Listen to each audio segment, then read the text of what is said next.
Hello, beautiful souls. What are you surrendering to in life right now? Where are you having to totally trust in the divine wisdom or your intuition that's guiding you?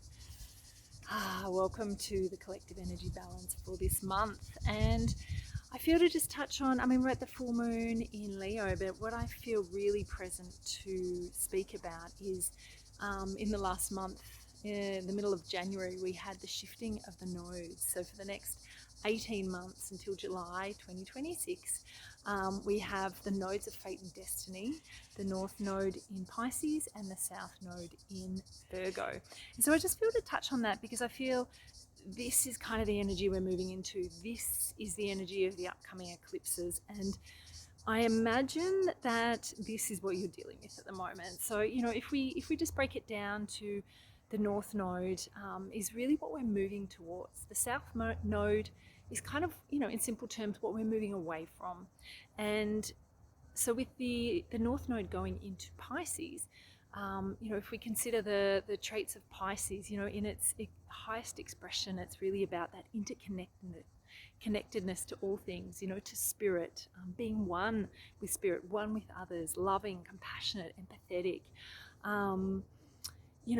just very sensitive to others' needs and to the world, like to the entire world, not just people, to animals, to everything, and I guess in that shadow expression, there can be an oversensitivity and overwhelm, feeling even bogged down or impacted by forces beyond your control, feeling helpless to be able to, save the world, if you like. There can be poor boundaries. There can be a little bit of victim mentality. Can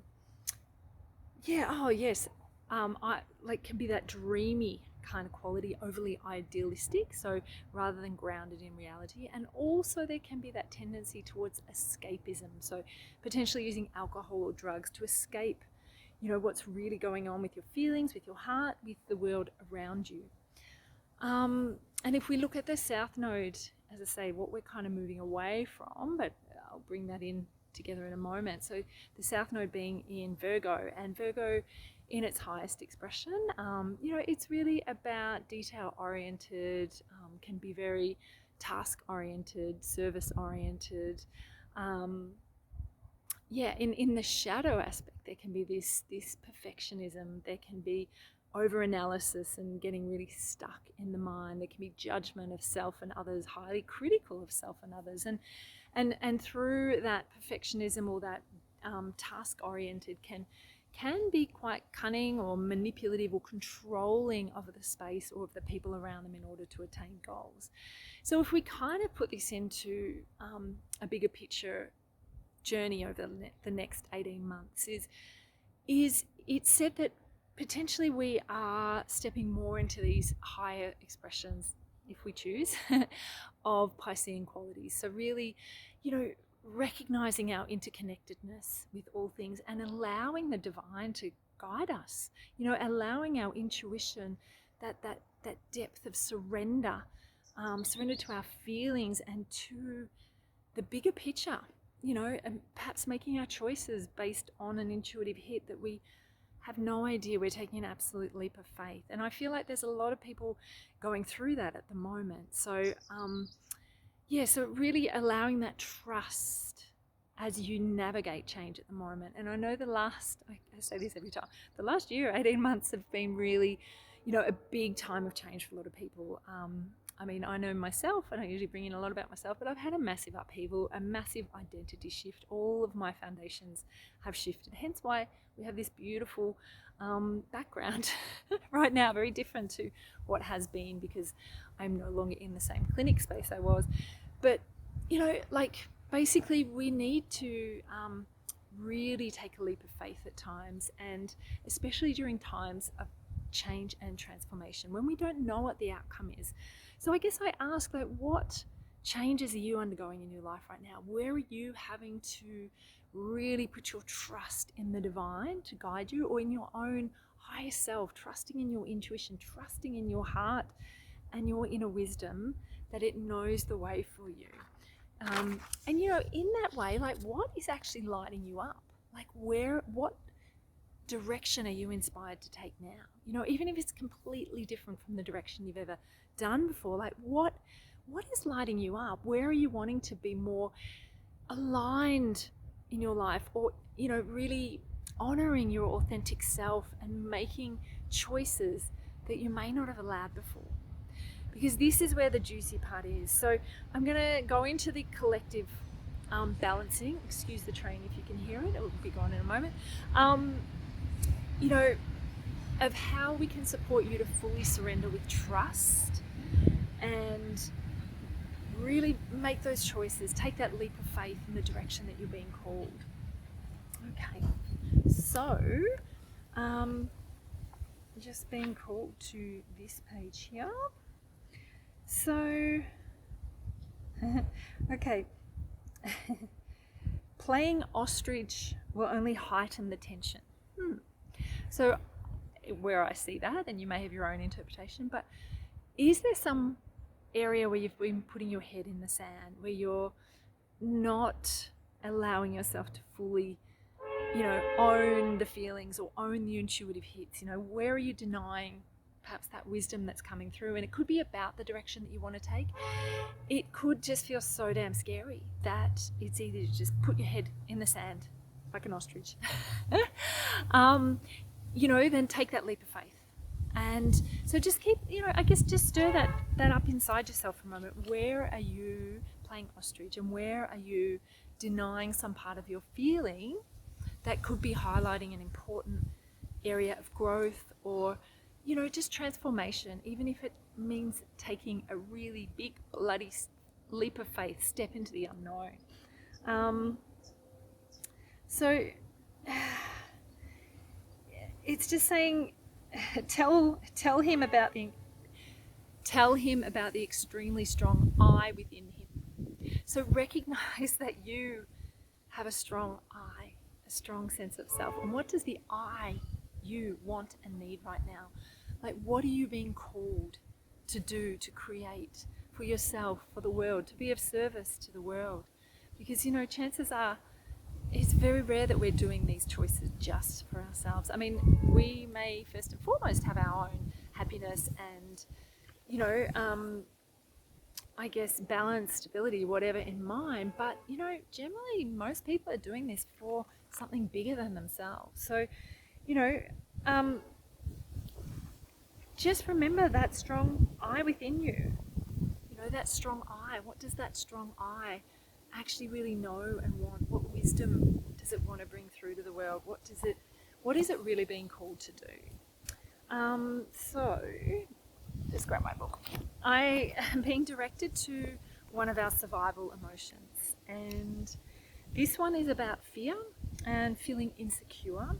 So, you know, chances are taking a big leap of faith, making a change, there will be some insecurity, some fear that comes up for you. This one's talking about worry. So where are you in a state of worry that's perhaps limiting you, putting you in that survival mode, you know, unable to fully step into this change that you're wanting to create with your life, this new direction, or what's lighting you up? You know, worry about the future, or worry about the consequences of your changes, or just simply worry about the unknown, you know. I mean, just ask yourself for a moment, like, what is the worst thing that could happen? Sometimes when we break it down to that, it's actually not that bad. You know, it might seem scary, but when we actually break it down, we go, oh, okay, so if I, you know, take that leap of faith and go and run my business in the way that I want to run it, the worst thing that would happen is that it wouldn't work out and you go and have to get a job again, but maybe you're already in a job that you don't really love. So you're no worse off. It could succeed. You know, we often think of the worst case scenario. So that job, doing your own business, like taking that leap of faith into that, you could succeed like incredibly. So, you know, consider that potential as well, you know, but really the worst thing that could happen is that it didn't work out and you go back to doing perhaps what you do now. And so you're actually no worse off by taking that leap of faith, by just giving it a go. So how can we help balance this a little bit, this survival mechanism? So I am going to magically place a diagram of this acupoint in my screen, and you will see this is level 1. So liver 1 is basically the beginning point of the liver meridian, which is on the big toe. So you'll see on the diagram here. And if you just go ahead and hold both of your toes, so that's the corner of the nail that is closest to the other toes. So you're holding that corner of your nail for just a moment, and just allow this release, whatever that means. And I'm going to read for you a little bit more about what this particular acupoint means. I'll just find it for you, but recognize that this is around supporting your sense of fear or insecurity and the worry that might be happening around making change in your life. So just finding this point here. Okay. So this energy release point connects to our essence, where one finds great esteem, sincerity, integrity, respect, and honor. All qualities that are essential to deepen and strengthen the commitment to surrender. I think I talked a little bit about surrender already. Isn't that magic? This point also helps one to be in alignment with inner vision. So what are you dreaming? What's lighting you up? This inner vision that flows from the creative force. And that is part of that Piscean thing that we're moving towards, is allowing, our connectedness to all things, and allowing that life force, that creative force, that divine force to actually flow through you. So this alignment teaches the use of creative energy and empowers one to potentiate who one really is. From this state of being, we honor ourselves and others. From wisdom, one creates and shares that which benefits humanity, while remaining open to receive that which comes back in tenfold return. So it is the realization that when one is in alignment with integrity, life in all aspects will have harmonious flow. Unblocking and activating this energy release point gives strength, confidence, and courage to reveal our true identity, set goals towards manifestation of vision, and with full trust that the path will be clearly marked and success ensured. Oh my God. Well, with all that with all that I've already talked about there, I mean, this is a point that an acupoint, a magic button that supports this release of this fear, so that you can actually surrender with full trust, and trusting in your vision, and knowing that you've been given that vision for a reason. So I love that synchronicity. I mean, we have how many meridians, how many acupoints? Like hundreds. So of all the points, it does really match up with what I've already been talking about here. So let's see what else we can support you with at the moment. All right, so I'm being directed to just an affirmation here. So we're talking on the spleen meridian and also connecting with the heart. So let's see what this one is. So it's themes around giving, which I'll let you feel into how that is for you. Giving love in order to receive it, holding on to and attempting to control loved ones, feeling sorry for yourself, over concern with yourself instead of others. So the affirmation, if you can just repeat after me, and if you can continue to hold these points, great, because you're going to keep allowing that energy to flow, to balance, and releasing that fear while you step into this new anchor point, if you like. And you might like to write this down and continue this affirmation moving forward in the coming weeks or over the coming month. I make the commitment to kindly, gently, lovingly, and supportively realize the source of love within me, so that I can love others selflessly. So realizing the source of love within you so that you can love others selflessly. Beautiful. So, I mean, this is what the collective is needing at the moment. This real honoring your vision, allowing the divine to guide you, allowing that life force to flow through you so that you can be of service to humanity and be of selfless service, of unconditional love service, if you like.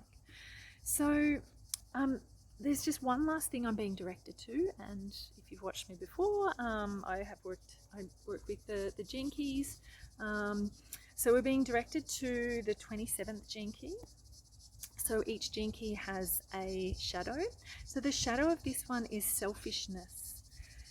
Okay, so uh, in this part he talks about how, you know, nature, if we think about nature, has this kind of interconnectedness, and if one, like a tree, is selfish and it takes all the water, then everything around it can't really grow. So when we think of it in terms of you know, that interconnectedness, Richard Rudd talks about selfish acts cause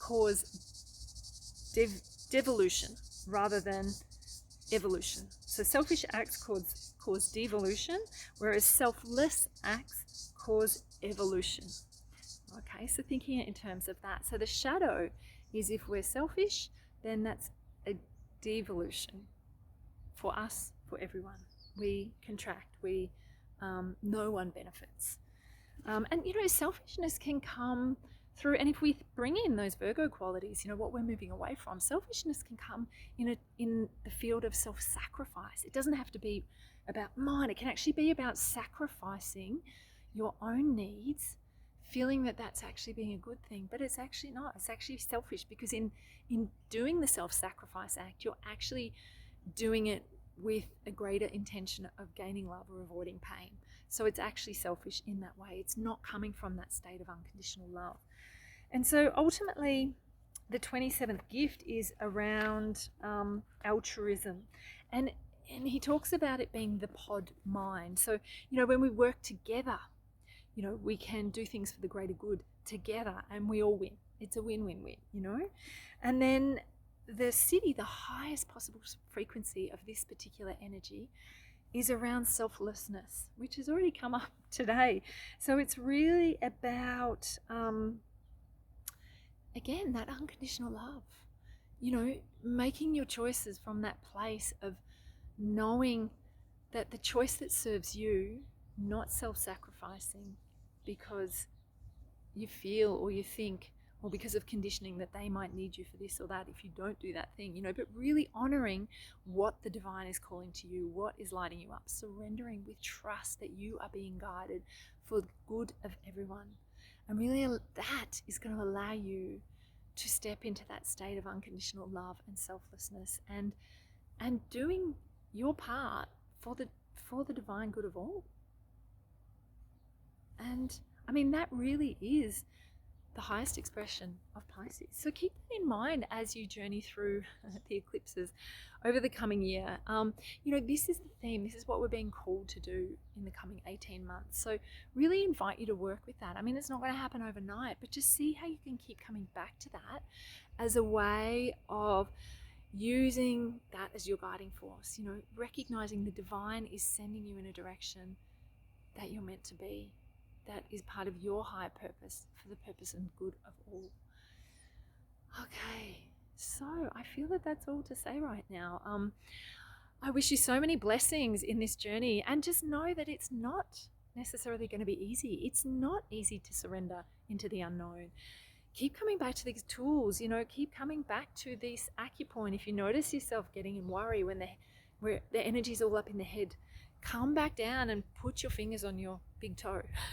You know, it brings the energy down, and it brings that flow, that surrender, that trust through the body again. So wishing you so many blessings, wishing you gentle surrender, and wishing you magical guidance and wisdom in this time of transformation.